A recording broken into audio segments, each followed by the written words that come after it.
perguntas vindas do grupo que nos acompanha. E eu vou juntar algumas delas que se referem principalmente a pular etapas na ausência de estudos robustos para justificar tratamentos durante a pandemia.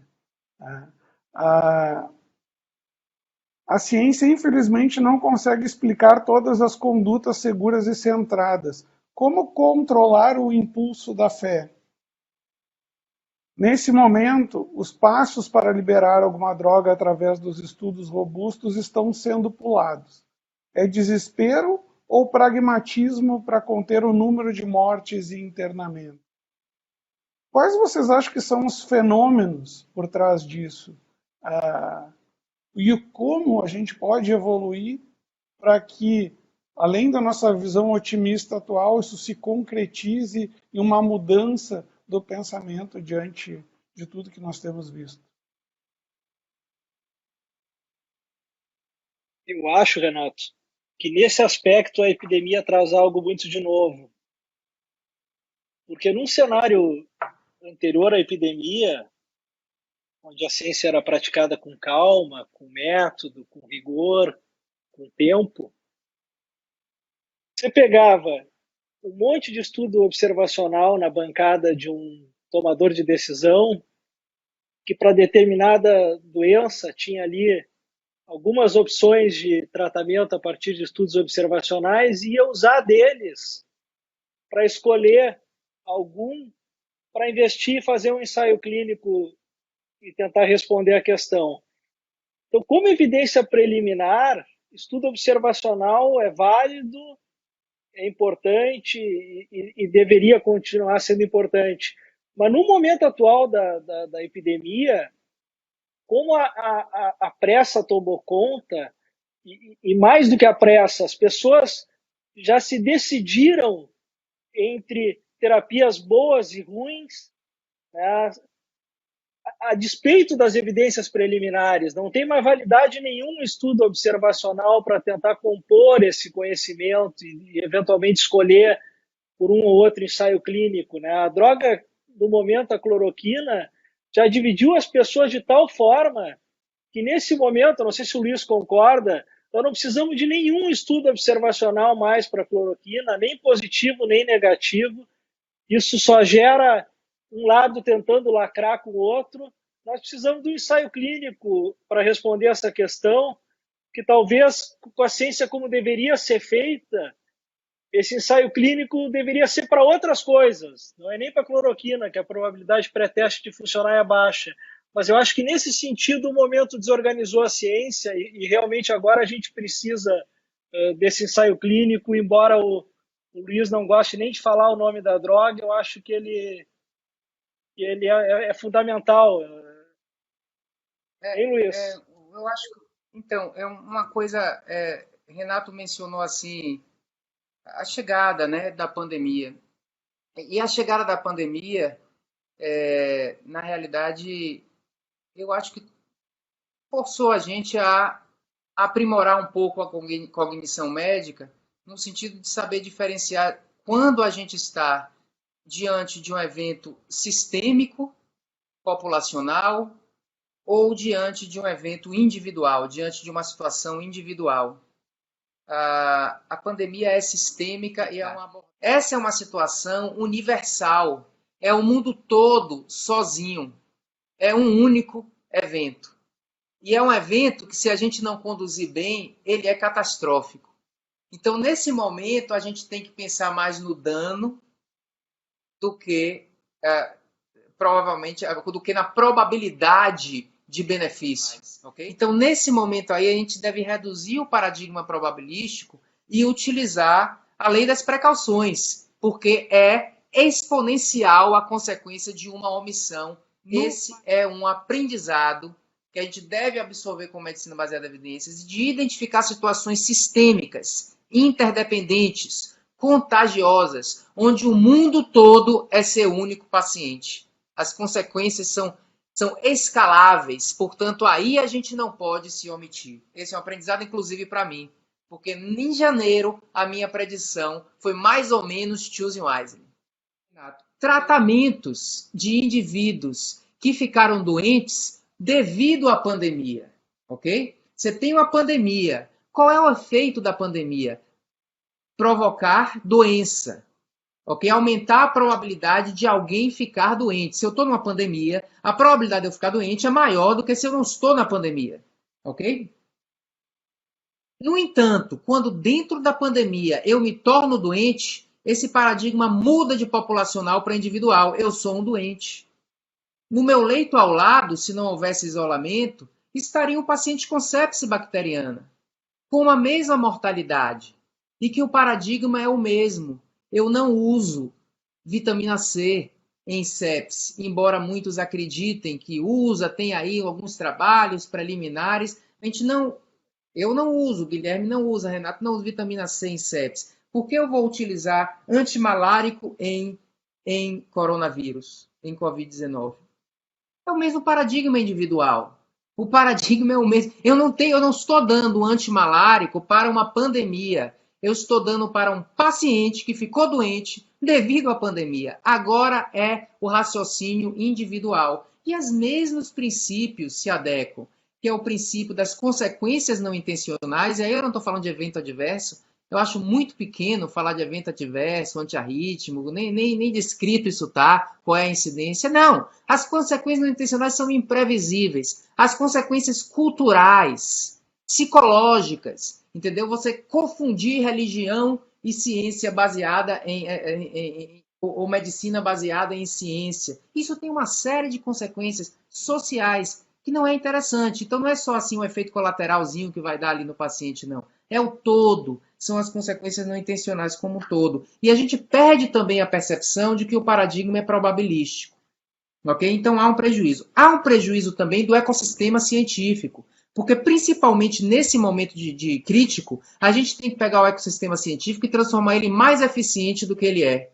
Então os esforços têm que ser canalizados para hipóteses de maior probabilidade. 150 ensaios clínicos registrados para testar esse malárico é desperdício esse antimalárico é desperdício de ciência.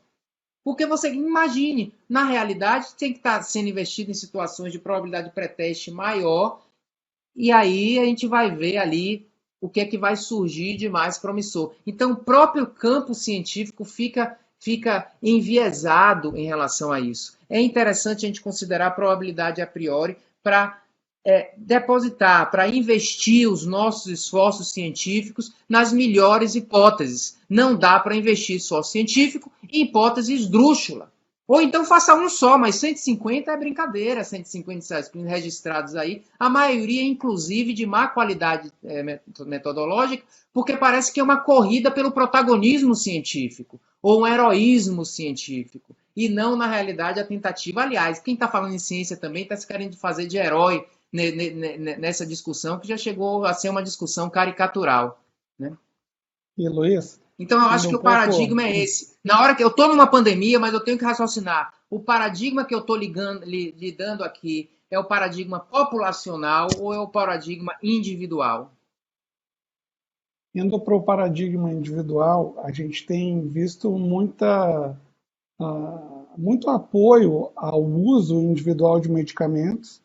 Claro que tudo isso tem um grande fundo de viés emocional, e aí se chama esse uso não científico do medicamento de compassivo. E, eventualmente, argumentações científicas, diante de um termo desses, podem ganhar contornos de crueldade. Porque se compassividade é dar algo não testado, não dar por exigir que o paradigma científico seja respeitado, é interpretado por alguns como algo cruel. Né? Só que o uso compassivo ele desconsidera absolutamente o potencial de dano não intencional. E aí o Luiz citou muito bem toda essa gama de potenciais efeitos óbvios, que aí é o mínimo que a gente pode pensar, mas pensando além do alcance, pensando lá na frente, diversos outros potenciais vieses sociais e comportamentais agregados a isso. Mas Mas, evidências são construídas, Renato, são 150 estudos. Fale, Guilherme. não, é que o uso compassivo que alguns estão trazendo para discutir, ele, ele vem disfarçado, na verdade, se trata de uma tentativa de ter permissão para fazer o que quer, né? Porque, especificamente em relação a essa doença, e aí é uma área que eu conheço porque trabalho em terapia intensiva, mesmo na manifestação mais grave do Covid, nós estamos falando de uma mortalidade equiparável a outras tantas condições que a gente trata dentro das UTIs, né? Então, querer jogar a medicina baseada em evidências no lixo com o argumento de que é uma situação atípica, é atípica dentro dessa realidade global, mas dentro de uma UTI, aí mais ou menos como o Luiz tratou a questão do indivíduo, dentro de uma UTI as coisas não estão tão diferentes do que sempre foram, com uma mortalidade média aí na faixa do que seria jogar uma moeda entre pacientes que vivem e vêm a falecer. Isso nunca justificou nós rumar para o paradigma da fantasia e não deve justificar nesse momento, né?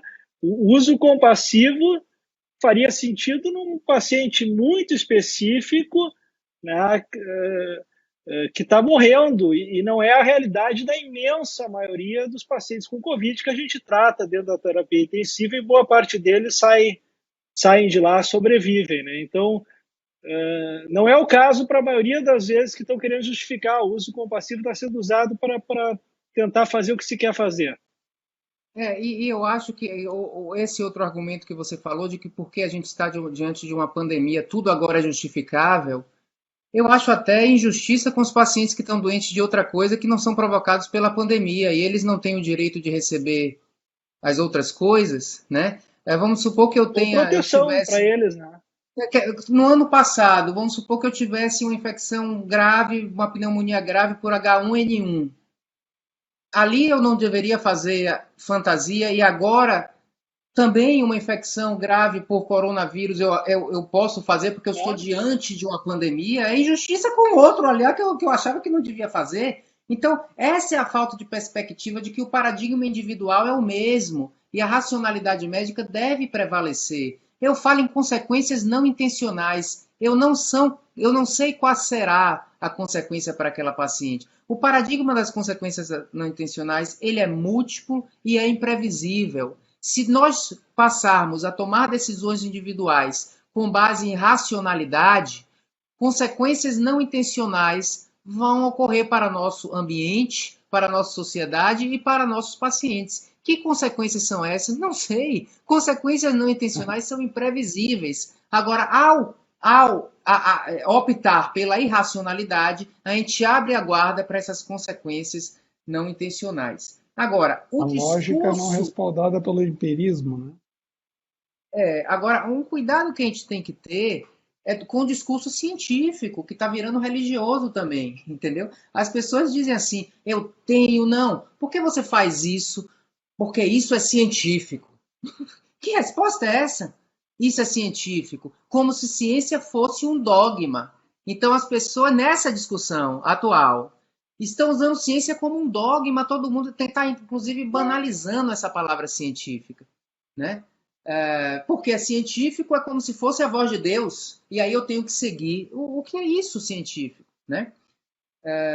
Então, eu vejo, então, um discurso nessa fase atual desses que estão defendendo a ciência dogmático, religioso. Ciência virou religião. Porque ciência, na realidade, valoriza, em primeiro lugar, a dúvida e não a afirmação.